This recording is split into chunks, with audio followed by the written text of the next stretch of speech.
Hi, welcome. I'm Sonica. This is my husband, Christian. We're the founders and owners of the Love Work Solution. Today, we are going to be talking about something I often talk to men about, which is basically my wife doesn't respect me. What am I going to do about that? Now, there are many ways that might show up in your relationship. One way that might show up is that you find that your wife belittles or emasculates you, says things that put you down, nags, criticizes. Maybe you have the experience that, from your experience, that she's withholding affection, touch, love, sex. Maybe there's just an overall lack of appreciation and you don't feel that you get acknowledged for all the things you do in your house, in your relationship, in your work, with your kids. Yeah, you might feel like she's questioning your choices, doesn't really trust you, talks down about you to other people, or is trying to control you, micromanage you. It's kind of another way where not trusting shows up. Yeah, so we're going to give you a little bit of background, and as we go, we're also going to give you practical ideas for how can you deal with this. And the first distinction I guess we want to give you is when you have the experience of your wife doesn't respect you, there's her responsibility in that, and there's your responsibility in that. So there's things if we were sitting in front of her that we would be coaching her to do, and then there's things we can be coaching you to do. Because often these things, when you don't feel respected, or she doesn't feel respected for that matter, it's a co-created thing. It's not all on her, and it's not all on you. Well, and truthfully, where you have power and control is on yourself, right? Yeah, for starters, for like sure. what can I shift over here in me about how I think, about how I move? That's going to impact how you see me, which in turn is going to have you respect me more.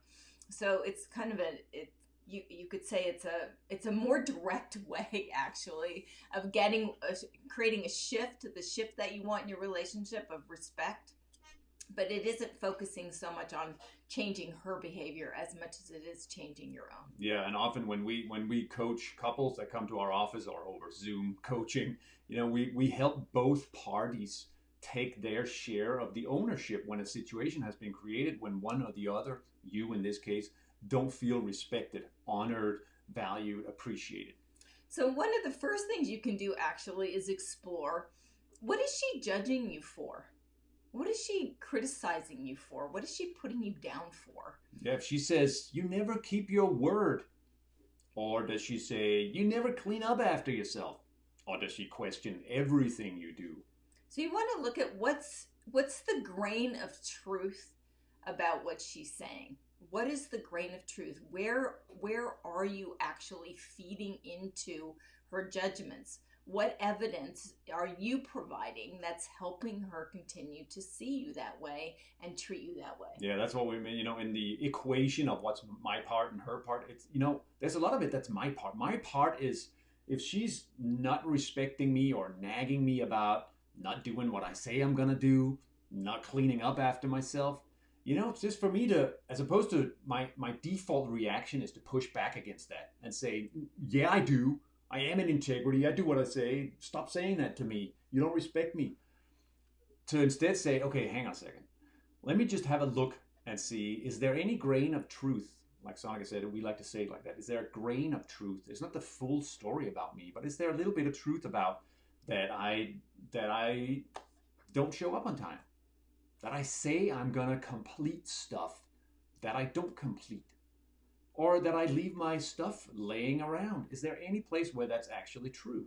Okay, and if there is, all right, let me just own that.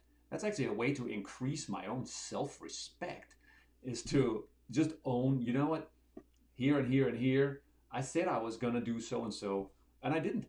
And every place you see some value for yourself in actually taking in and utilizing, empowering yourself with this feedback, right? The more you can do that, every single thing you come up with is an opening for you to be able to step more and more into your power and more into being someone who is deserving of her respect. One of the things we always say is respect is earned, right? So if you want her to respect you more, you need to step more into your own respect worthiness. You could say it's not really a word, but Yeah, I mean that's the key. That's a key. One of the key things is here that you go to the best of your ability. You go for being the kind of man and partner you want to be. Like you value yourself, you respect yourself, and actually that's a really good question to sit with. You know, when I'm asking you, do you respect yourself? Do you value yourself? And some of the ways, and or where could you value and respect yourself more? yeah, and some of the ways you can step into valuing and respecting yourself is you, for example, you get clear about, hey, what am I about? What kind of man am I? What is my mission? Do you, for example, do you have a written out mission statement or a purpose for your life that you could tell me right now? Another thing you can do really is to step in with presence and power. One of the things that we notice in our relationships is with often women get stuck in complaint and criticism and blame and put down when they don't feel like they can feel their man. Like, where are you? I can't. It's kind of like what they're saying underneath it is, where are you? Who are you? Like, show up for me. And when she's like that, you know, kind of do that pushing. When she's like that, really my natural response is either I want to tell her to fuck off or I want to just go away. I just want to go away and have it go away and stop. But what Sonica is talking about was showing up with presence is in the face of that is to like lean in instead. Like come in and say, hey, I'm here. Is there something you want? I'm here for this. For this is this, that's us. I'm here for our relationship. I'm ready to engage. Or if I'm not ready to engage right now, I can still do that with presence and self-respect and say, hey, I see you. I hear you. I'm not available right now. I am available, whatever, an hour from now or tomorrow. Let's connect. You know, so she feels my presence here and not just that I'm checking out and disengaging. We've actually had so many women who, like, mid sentence, will stop complaining when they feel like their man is stepping in from this place of, I'm of value and I deserve to be spoken of well here. Like, I'm right here. And meeting from this place of power and presence. Very powerful. Yeah, and another thing you can do along those same lines is kind of to make a boundary, set a boundary. What Sonica just said is actually an example of that. You declare to her, I am of value. I request that you speak to me with appreciation, or I request that you see what I do around here, or I'm available to have a conversation with you. I'm not available to be yelled at. I'm not available to be called names, right? I'm not available for that. I'm happy to hear what's going on for you and what your experience is. I'm not happy to stay here and have you put me down. Yeah, that's a great way with presence and kindness, but also with a firm spirit to make a boundary for yourself and to kind of take a stand for yourself.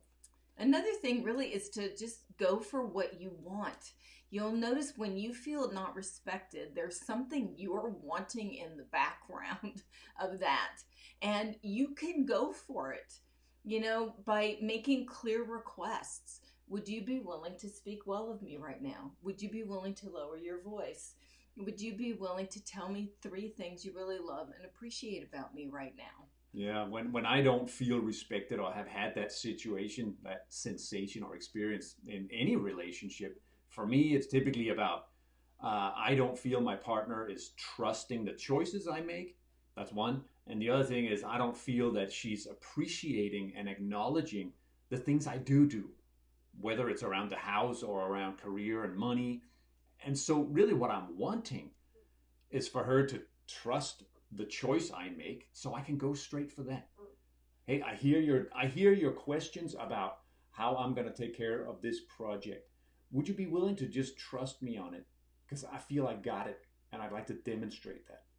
You know, and another piece I'll say that I think is really important on this topic is often when a woman is going off at you, not only can she not feel you, but she doesn't really know what's going on inside of you.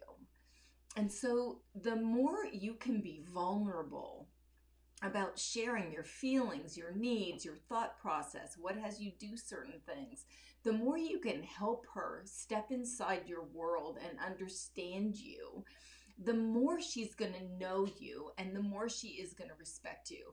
There is kind of this way that I think in relationship with especially opposite, genders, that I kind of go in expecting you to be like me, and you're kind of going in expecting me to be like you. And we are very different animals. We're very different people. We have very different ways of approaching things and thinking about things.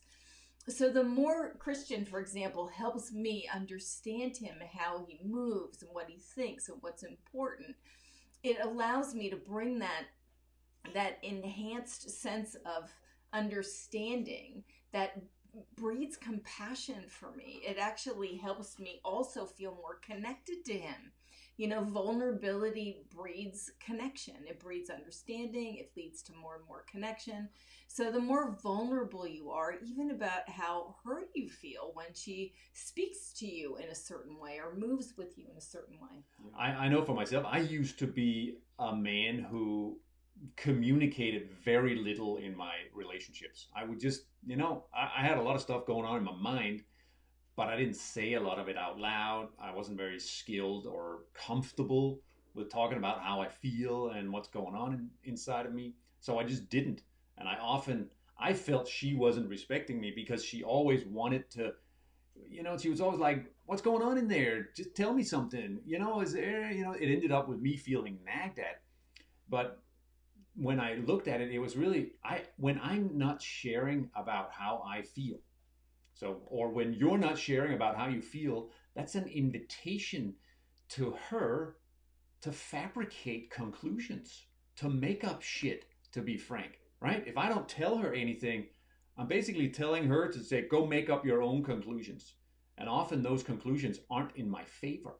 So I can really improve the playing field, so to speak, by sharing genuinely what I want her to see me as. And the last thing we'll offer here is provide what's desired. A lot of times you'll probably notice this for yourself. When you feel disrespected, you want to disrespect back, right? You kind of like want to match it with like behaviors. Yeah. And so one of the most empowering things you can also do is be who you want to be and be what you want back. So respect her. Speak well of her. Don't put her down. Like, keep your word, show up, do special things for her, express appreciation, lavish her with your appreciation and adoration for her. Yeah, and of course you would hope that she would do the exact same thing for you. But since we're talking to you, the man who, my wife doesn't respect me, so we're talking about what's in your power. And these things are definitely things that are in your power. Provide what's desired. Provide what's missing. You want to be respected? You show up as someone who respects. Who is worthy of respect. Yeah, in front of your kids in particular, or even when she's not there, that you still represent her well, because we'd say that's what a respectful person would do. So, good luck with this process. We really know it takes two, and the more you can shift yourself, it does change the dynamic. It does create a space for something to change over there. And yeah, keep doing what you can to step into your own value and keep claiming that for yourself. And that will help her see it faster. Yeah, it will. And also, last thing I will say is, don't feel bad if this is stuff you need support around. But this is the kind of issues we end up helping a lot of couples with in private coaching. There's no shame in needing support around that, because often when we've set communication patterns, interaction patterns, emotions, sometimes for years or decades even, it's hard to change overnight, even when we get a good insight or watch a video like this. So don't feel bad if you need to reach out for support, and we are totally available for that kind of private coaching. Yeah, it certainly makes a difference when you're doing your work and she's doing her work too. Yeah, and you do some together, that gives you the best chances. So Good luck with all of that.